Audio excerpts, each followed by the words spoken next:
मैं मुसलमानों को एक बात समझाना चाहता हूं, उनको ज्यादा समझने की जरूरत है। वो पहली बात है, मुसलमान ऐसा मानते हैं कि हिंदू इस देश में अक्सरियत में है। अक्सरियत में उर्दू शब्द है, अक्सरियत का मतलब है बहुसंख्य है। मुसलमान ऐसा मानते हैं कि हिंदू इस देश में बहुसंख्य है। यह मुसलमानों की सबसे बड़ी मिसअंडरस्टैंडिंग है। एक पहले नंबर की मिसअंडरस्टैंडिंग है मुसलमानों की। मैं ये मिसअंडरस्टैंडिंग मुसलमानों की बदलना चाहता हूं। मुसलमान शेड्यूल कास्ट को हिंदू कहते हैं। ब्राह्मण धर्मशास्त्र के अनुसार शेड्यूल कास्ट को ब्राह्मण अछूत कहते हैं। इतनी जानकारी तो मुसलमानों को जरूर होगी। शेड्यूल कास्ट को ब्राह्मण धर्मशास्त्र के अनुसार अछूत कहा जाता है। अछूत का क्या अर्थ होता है, थोड़ा मैं मुसलमानों को समझाना चाहता हूं। अछूत का मतलब है ये लोग छूने के भी लायक नहीं है। ब्राह्मण धर्म के लोग क्या कहते हैं कि ये जो लोग हैं ये छूने के भी लायक नहीं है। और इस वजह से ब्राह्मणों के जो मंदिर है उन मंदिरों में इन लोगों को आने नहीं देते हैं। जो हिंदुओं के मंदिर है उसमें अछूतों को आने नहीं देते हैं। इसके लिए बाबा साहब आंबेडकर ने काला राम मंदिर का सत्याग्रह 1930 को शुरू किया था कि यदि तुम ब्राह्मण लोग हमको हिंदू मानते हो तो हिंदुओं की तरह काला राम मंदिर में आकर हमको भी दर्शन करने का अधिकार होना चाहिए। मगर बाबा साहब आंबेडकर के ऊपर उन लोगों ने पत्थर फेंक कर उन लोगों को उस मंदिर में आकर दर्शन नहीं करने दिया। बाबा साहब आंबेडकर उन लोगों को लेकर मैदान में गए और कहा कि तुम अपने को हिंदू कहते हो, ब्राह्मण भी तुमको हिंदू कहता है, मगर तुमको वो मंदिर में आने नहीं देते। तुम काहे के हिंदू हो भाई? तुम हिंदू हो? तुम लोगों को अंदर तो छोड़ो, दरवाजे तक नहीं आने दे रहे। मैं मुसलमानों को जो समझाना चाहता हूं, बहुत अहम बात है। धर्मशास्त्र के अनुसार शेड्यूल कास्ट हिंदू नहीं है, ये अछूत है। ब्राह्मण इनको छूने के लायक भी नहीं मानते। मुसलमानों में तो एक प्लेट में 10-10 लोग बैठकर खाना खाते हैं। हाँ भाई मौलाना, खाते कि नहीं खाते? बताओ ना। अरे सही बात बोलने के लिए चुप क्यों हो? मुसलमान के घर में मैं खाना खाने के लिए गया, ब्राह्मणों के लिए मैं छूने लायक नहीं हूं, मगर मुसलमानों के घर में प्लेट में 10 लोग मिलकर हम खाना खा रहे थे। मुसलमानों ने मेरे साथ ऐसा कोई व्यवहार नहीं किया। मैं औरंगाबाद में पढ़ता था, कोई ब्राह्मण ऊंचे जाति का आदमी पैसा देकर किराए से घर नहीं देता था हमको पढ़ने के लिए। मुसलमान हम लोगों को किराए से घर देते थे। मैं मुसलमान के घर में किराए से घर लेकर औरंगाबाद में पढ़ाई की, कासिम भाई के घर में। अपने अनुभव की भी बात बोला।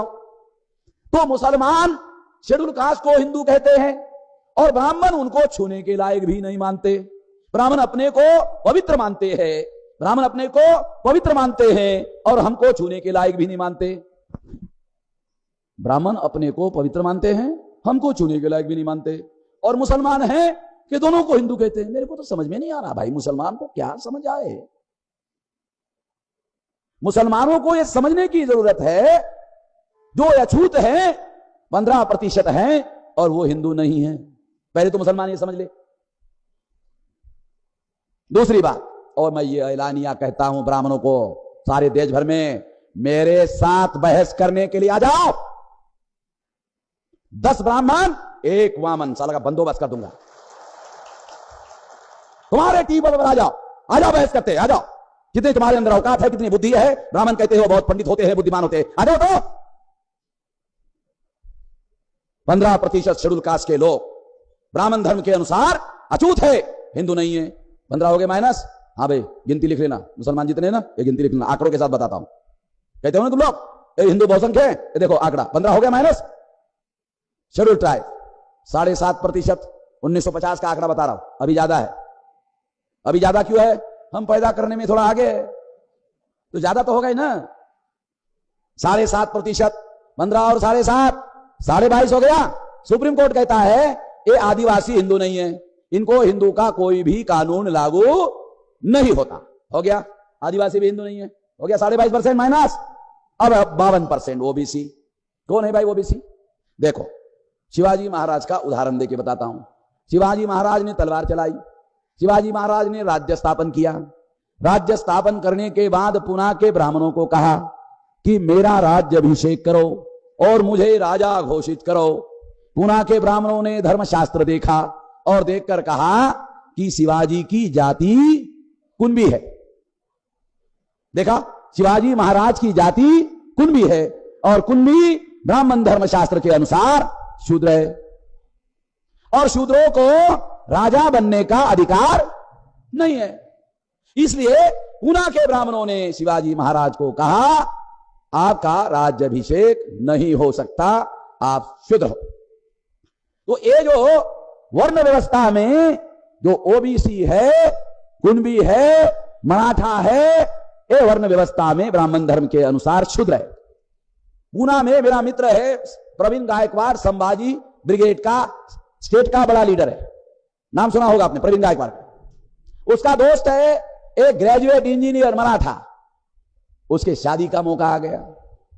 शादी का मौका आ गया तो लड़की वालों ने कहा भाई कुंडली देखना होगा। तो प्रवीण गायकवाड़ को कहा कि कुंडली देखने के लिए चलते हैं। तो प्रवीण गायकवाड़ तो हमारा दोस्त था, थोड़ा सा हमारा भी अकल उसके दिमाग में चला गया था।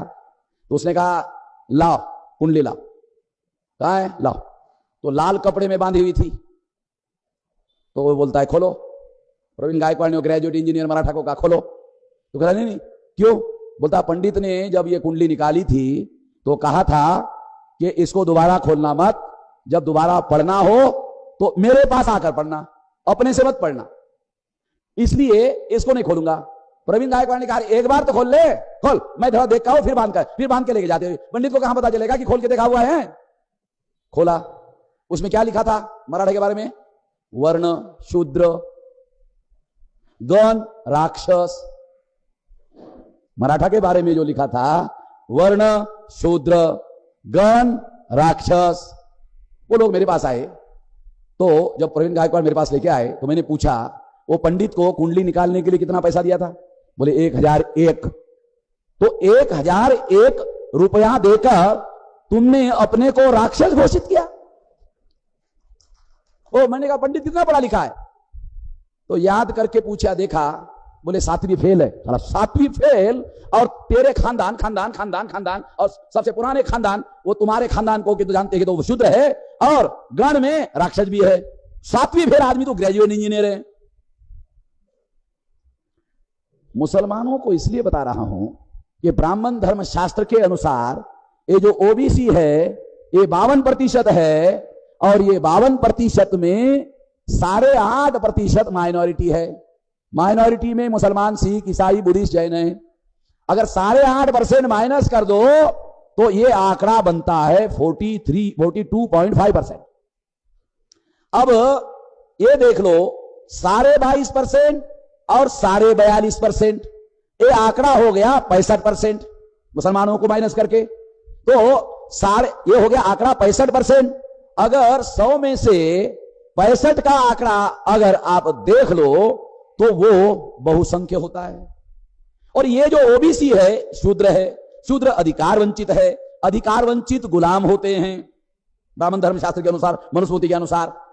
और फिर ये जो ओबीसी है उनके घरों में ब्राह्मण शादी लगाने के लिए जाते हैं। मुसलमानों को बता रहा हूं, मुसलमानों को ध्यान रखना है, उनके घरों में शादी लगाने के लिए जाते हैं ओबीसी के घरों में, मगर उनके घर में खाना भी नहीं खाते।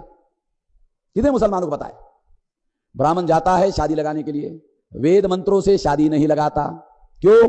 वेद मंत्र पवित्र होते हैं, शूद्र अपवित्र होते हैं, इसलिए वेद मंत्रों के आधार पर शादी नहीं लगाते हैं। अवैदिक मंत्र, पुराणोक्त मंत्रों से शादी लगाते हैं। ये हमारे पास डॉक्यूमेंट्री एविडेंस। शिवाजी महाराज का पैसा देकर जब गागा भट्ट ने राज्याभिषेक किया तो उसने किताब लिखा गागा भट्टी, उसमें पुराणोक्त मंत्रों के आधार पर शिवाजी महाराज का राज्याभिषेक किया, वो भी पैसा लेकर गागा भट्ट ने। और वो किताब में लिखा है, उस किताब का नाम है गागा भट्टी, और वो गागा भट्टी हमारे पास है। वो ब्राह्मण इनकार कर दे, उसे मुंह पे फेंक के मारूंगा। कैसे इनकार करेगा? उसके बाप का लिखा हुआ कैसे इनकार करेगा? तो इस तरह से ये ओबीसी के घर में शादी लगाने के लिए जाते हैं, मगर उनके घर का खाना भी नहीं खाते हैं। उनको क्या कहते हैं? सीधा आटा दो। सीधा आटा में गेहूं, चावल, दाल, खारीक, बादाम, घी पोटली में बांधते हैं, नारियल सब लेकर घर में जाते हैं। घर में ब्राह्मण पकाता है, पकाकर खाता है, इसके घर का नहीं खाता। एक तो ये बात है। अगर ब्राह्मण उसके घर में शादी लगाने के लिए जाता है, उसके घर का नहीं खाना खाता है, तो किस आधार पर हिंदू है? मैं मुसलमानों को पूछना चाहता हूं, किस आधार पर हिंदू कहते हो भाई आप लोग उसको? मुसलमानों को ये मिसअंडरस्टैंडिंग बदलनी होगी। मुस्लिम लीग के नेता 100 साल पहले इस सच्चाई को जानते थे। ज्ञान के बारे में कहा जाता है कि ज्ञान हमेशा आगे बढ़ता है। 100 साल पहले मुसलमान इस सच्चाई को जानते थे, तो ज्ञान तो बढ़ना चाहिए था। मुसलमानों का ज्ञान घटा क्यों? बढ़ना चाहिए था। दूसरी बात बताता हूं, 52% ओबीसी को अगर ब्राह्मण हिंदू मानते हैं तो उनकी जाति आधारित गिनती क्यों नहीं करते? गधों की करते हैं, घोड़ों की करते हैं, कुत्तों की करते हैं, बिल्ली की करते हैं, और ये मुर्गियों की करते हैं, और गधे घोड़ों की सबकी करते हैं, बैल की करते हैं, और सब जानवरों की करते हैं, कुत्तों की करते हैं। मैं नागपुर गया, नागपुर में महानगर पालिका की गाड़ी खड़ी थी और वो महानगर पालिका के कर्मचारी कुत्तों को पकड़ रहे थे। मैं ड्राइवर के पास गया, पूछने लगा, अरे भाई कुत्ते क्यों पकड़ रहे हो? तो कहा नागपुर में कुत्तों की संख्या बढ़ गई। साले कुछ भी बात करते रहते हो, कुत्तों की संख्या बढ़ गई। कैसे पता चला तेरे को कुत्ते की संख्या बढ़ गई?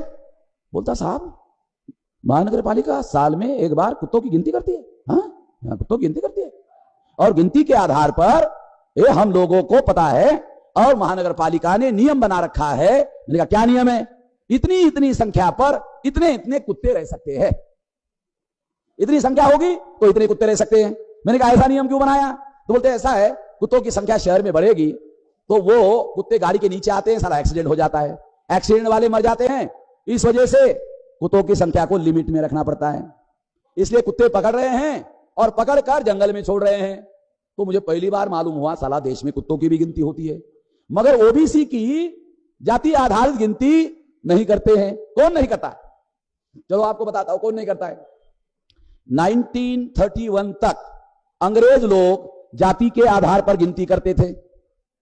फिर उसके बाद में 41 में गिनती बंद हो गई, और जब आजादी मिली तो आजादी मिलने के बाद में जवाहरलाल नेहरू ने 48 से जाति आधारित गिनती बंद कर दी।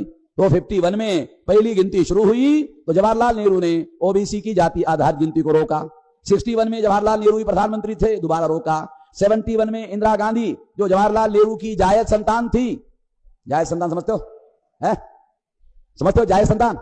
ये इंदिरा गांधी जवाहरलाल नेहरू की जायज संतान थी, नाजायज फैसला कैसे कर सकती थी? इसलिए इंदिरा गांधी ने भी अपने बाप की तरह जाति आधारित ओबीसी की गिनती रोक दी। 77 में मोरारजी देसाई प्रधानमंत्री बना, एक गुजराती ब्राह्मण था, फिर उसने रोका। 81 में दोबारा इंदिरा गांधी प्रधानमंत्री हुई, फिर उसने रोका। 91 में नरसिंह राव काला ब्राह्मण आंध्र प्रदेश का ये प्रधानमंत्री हो गया, फिर रोका। 2001 में पंडित अटल बिहारी वाजपेयी देश का प्रधानमंत्री हुआ, फिर उसने रोका। तो हमने सोचा यार अब की जरूर हो जाएगा। मनमोहन सिंह सिख है, गुरु का बंदा है, गुरुओं ने हमारे साथ न्याय किया तो गुरु का बंदा भी हमारे साथ जरूर न्याय करेगा। हमने ऐसा सोचा कि गुरु का बंदा है, मनमोहन सिख है तो न्याय करेगा। उसने मंत्रिमंडल की मीटिंग बुलाई, मंत्रिमंडल में जीओएम बनाने का फैसला किया। जीओएम का प्रधान प्रणब मुखर्जी को बनाया। प्रणब मुखर्जी बंगाली ब्राह्मण, फिर ब्राह्मण को ही फैसला लेने का अधिकार दिया। और इस तरह से आज तक ओबीसी की ब्राह्मणों ने गिनती नहीं होने दी। अगर ओबीसी भी हिंदू, ब्राह्मण भी हिंदू, अगर दोनों हिंदू आप मुसलमान मानते हो तो ब्राह्मण उनकी गिनती को क्यों रोक लगा रहा है? यह मिसअंडरस्टैंडिंग मुसलमानों को बदलना होगा। मुसलमान कहते हैं चलो मेश्राम जी आपकी बात मानते हैं, ये हिंदू नहीं है, इनको हम लोग क्या कहे, तो संविधान इनको शेड्यूल कास्ट कहता है, तुम शेड्यूल कास्ट कहो। संविधान इनको आदिवासी शेड्यूल ट्राइब कहता है, तुम शेड्यूल ट्राइब कहो। संविधान उनको ओबीसी कहता है, तुम उसको ओबीसी कहो। जो संविधान कहता है वो कहो। मगर मुसलमान इन लोगों को हिंदू कहते हैं। हिंदू कहने से जानते हो क्या होता है? ओबीसी को जब हिंदू कहते हैं मुसलमान के हिंदू कहने से क्या होता है? 3.5% ब्राह्मण है, ज्यादा नहीं है, 3.5% है। 3.5% ब्राह्मण, अगर उसमें आप ये 65% लोगों को हिंदू के नाम पर ढकेल दोगे तो ब्राह्मण जो अल्पसंख्यक है वो बहुसंख्यक नहीं बनेगा तो क्या बनेगा? वो बहुसंख्यक बन जाएगा। और जब वो बहुसंख्यक बन जाएगा तो राज्य सत्ता पर काबिज हो जाएगा। वरना 3.5% ब्राह्मण ग्राम पंचायत में सदस्य नहीं चुनवा सकते। मेरे गांव में जोशी नाम का ब्राह्मण है, उसके पास 13 गांव का ठेका है, मेरे गांव में रहता है। 12 गांव में एक भी ब्राह्मण नहीं है, इसलिए 12 वो गांव, अब मेरा एक गांव, 13 गांव का उसके पास ठेका है। इसका मतलब है 12 गांव में एक भी ब्राह्मण नहीं है, और वो हमारे गांव में ग्राम पंचायत का भी सदस्य नहीं बन सकता।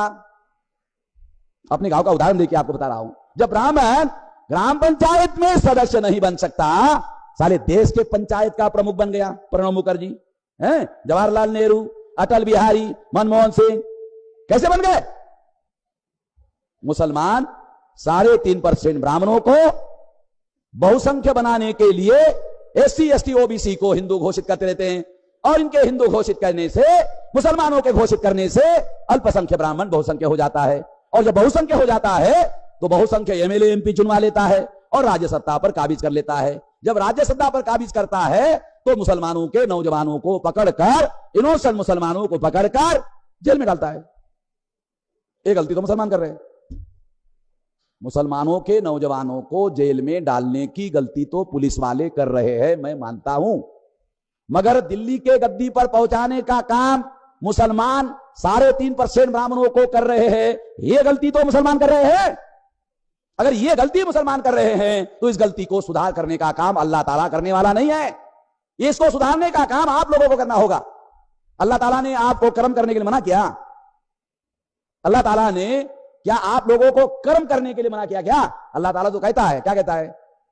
तुम खुदा उसकी मदद करता है जो खुद अपनी मदद करता है। इसका मतलब समझते हो? अपनी मदद करने के लिए कुछ करो, अपनी मदद करने के लिए कुछ करो, ऐसा अल्लाह ताला मुसलमानों को कहते हैं कि अपनी मदद करने के लिए तुम कुछ करोगे, पहल करोगे, तो फिर मैं तुम्हारी बाद में मदद करूंगा। बाद में, पहले तुम करो। तुम करोगे नहीं, सारी बातें अल्लाह ताला के ऊपर छोड़ दोगे। अल्लाह ताला कह रहा है पहले तुम करो अपनी मदद, बाद में मैं तुम्हारी मदद करूंगा। इसको कहते हैं कर्म सिद्धांत। तुमको अल्लाह ताला ने कहा कर्म करो। एक कर्म सिद्धांत है इस्लाम का। तुमको कार्य करने के लिए मोटिवेट किया गया है, प्रेरित किया गया है। तो तुम जो गलती कर रहे हो उस गलती को सुधार करने का पहला तरीका यह है कि तुम एससी एसटी ओबीसी को हिंदू मत कहो। सबसे पहले क्या कहो कि तुम एससी एसटी ओबीसी के लोगों को हिंदू मत कहो। पहली बात तो यह है। अच्छा, एससी एसटी ओबीसी के लोगों को हिंदू मत कहो, ऐसा मैं क्यों कह रहा हूं? क्योंकि इससे मुसलमानों का कोई फायदा नहीं है। तुम जब एससी एसटी ओबीसी को हिंदू कहोगे तो 3.5% लोग बहुसंख्य हो जाएंगे। तुम्हारे कहने से वो जायज हो जाएगा बहुसंख्य। ऐसा मुसलमानों को नहीं करना चाहिए। दूसरी बात मैं आप लोगों को कहना चाहता हूं, मुसलमानों का एक दूसरा सिद्धांत है। पहला तो हिंदू बहुसंख्य है, तो मैंने साबित कर दिया कि हिंदू बहुसंख्य नहीं है। हिंदू के रेफरेंस में एक और बात मैं आप लोगों को बताना चाहता हूं। हिंदू शब्द वेद में नहीं है, श्रुति में नहीं है, स्मृति में नहीं है, पुराण में नहीं है, रामायण में नहीं है, महाभारत में नहीं है, गीता में नहीं है। हिंदू शब्द संस्कृत का नहीं है, हिंदी का भी हिंदू शब्द नहीं है मुसलमान को पता? अरे हिंदू शब्द भारतीय नहीं है, अभारतीय शब्द है। ये पर्शियन भाषा का शब्द है, ये भारतीय नहीं है। और ये चुनौती देकर कहता हूं मैं किसी को भी, हिंदू शब्द भारतीय नहीं है, ये विदेशी शब्द है। और ऐसा दयानंद सरस्वती, ए ब्राह्मणों का बड़ा नेता बाल गंगाधर तिलक का पहले का, वो कहता है सत्यार्थ प्रकाश नाम की किताब में लिख कर रखा कि हिंदू मुगलों की दी हुई गाली है और ये हमें मंजूर नहीं है। अगर हिंदू मुगलों की दी हुई गाली है तो मैं कहता हूं, ब्राह्मणों को कहता हूं, हमारे गले में क्यों डाली है? अगर ये गाली है तो हमारे गले में क्यों डाली है भाई? हमको हिंदू कहते कहते तुम हमारे गले में मार रहे हो ना गाली को। चलो ब्राह्मण हमारे गले में गाली डाल रहा है, मुसलमान हमारे गले में गाली क्यों डाल रहा है? तो मुसलमानों को मैं अनुरोध करता हूं हाथ जोड़ के कि हमको SC ST OBC जो संविधान कहता है वो कहो, हमको हिंदू मत कहो। हिंदू का मतलब है ब्राह्मणों का गुलाम। तो आप हमको ब्राह्मणों का गुलाम क्यों कहते हो? मुसलमानों को कहता हूं, आप हमको ब्राह्मणों का गुलाम क्यों कहते हो? आप हमको ब्राह्मणों का गुलाम कहोगे तो फिर तो आपके और हमारे बीच में झगड़ा लग जाएगा। इसलिए मैं आप लोगों को अनुरोध करता हूं कि आप हम लोगों को हिंदू मत कहना। दूसरी और एक बात कहता हूं, बहुत अहम है, वो ये है कि बाबा साहब आंबेडकर ने भारत का संविधान लिखा। संविधान की पहली लाइन है, पहली लाइन देखो, बहुत खास बात बताता हूं मुसलमानों को और सब लोगों को। पहली line, India that is a Bharat, India that is a Bharat. इसका क्या मतलब है? इंडिया अंग्रेजी शब्द है, बाबा साहब आंबेडकर ने उसका ट्रांसलेशन करके संविधान में लिखा दैट इज अ भारत। ऐसा क्यों लिखा? सारे संविधान में कहीं पर भी ट्रांसलेशन नहीं किया हुआ है, ये लाइन में ट्रांसलेशन बाबा साहब ने क्यों लिखा? क्या कारण है? बाबा साहब जानते थे मेरे मरने के बाद ब्राह्मण जब इसका इंडिया का ट्रांसलेशन करेगा तो हिंदुस्तान करेगा, इसलिए भारत इंडिया का ट्रांसलेशन हिंदुस्तान नहीं होना चाहिए। इसलिए बाबा साहब आंबेडकर ने संविधान में लिखा India that is a Bharat. मैं जब भी मुसलमानों को भाषण करते हुए सुनता हूं, जो भी मुसलमान भाषण करने के लिए आता है वो क्या कहता है? हिंदुस्तान हिंदुस्तान हिंदुस्तान। अरे भाई, RSS के लोग 1925 से भारत को हिंदुस्तान बनाने में लगे हुए हैं, वो अभी बनाने में कामयाब नहीं हुए। अभी भी चल रहा उनका कार्यक्रम भारत को हिंदुस्तान बनाने का, RSS का, मगर मुसलमानों ने पहले ही बना रखा है हिंदुस्तान हिंदुस्तान हिंदुस्तान। तो कभी कभी तो साला मुझे डाउट होता है कि मुसलमान RSS का तो काम नहीं कर रहे। मेरे मन में कभी कभी साला डाउट हो जाता है, ये मुसलमान जो है RSS का काम तो नहीं कर रहे। अरे भाई, मुसलमान इस देश को हिंदुस्तान कहोगे तो क्या भारत में मुसलमान नहीं रहते हैं? इस देश को यदि आप हिंदुस्तान हिंदुस्तान हिंदुस्तान हिंदुस्तान कहोगे तो क्या भारत में मुसलमान नहीं रहते हैं? और अगर मुसलमान रहते हैं तो क्या मुसलमान भी हिंदू है? अगर मुसलमान हिंदू नहीं है तो हिंदुस्तान हिंदुस्तान हिंदुस्तान बंद करो भाई। ये लड़ाई मुसलमानों को लड़नी चाहिए, ऐसा ना कहने की मेरे को लड़ना पड़ रहा है, मुसलमानों को समझाना पड़ रहा है। तो मुसलमानों को दो और एक अनुरोध करता हूं, पहला तो SC ST OBC को हिंदू ना कहे, दूसरा इस देश को हिंदुस्तान ना कहे, भारत कहे।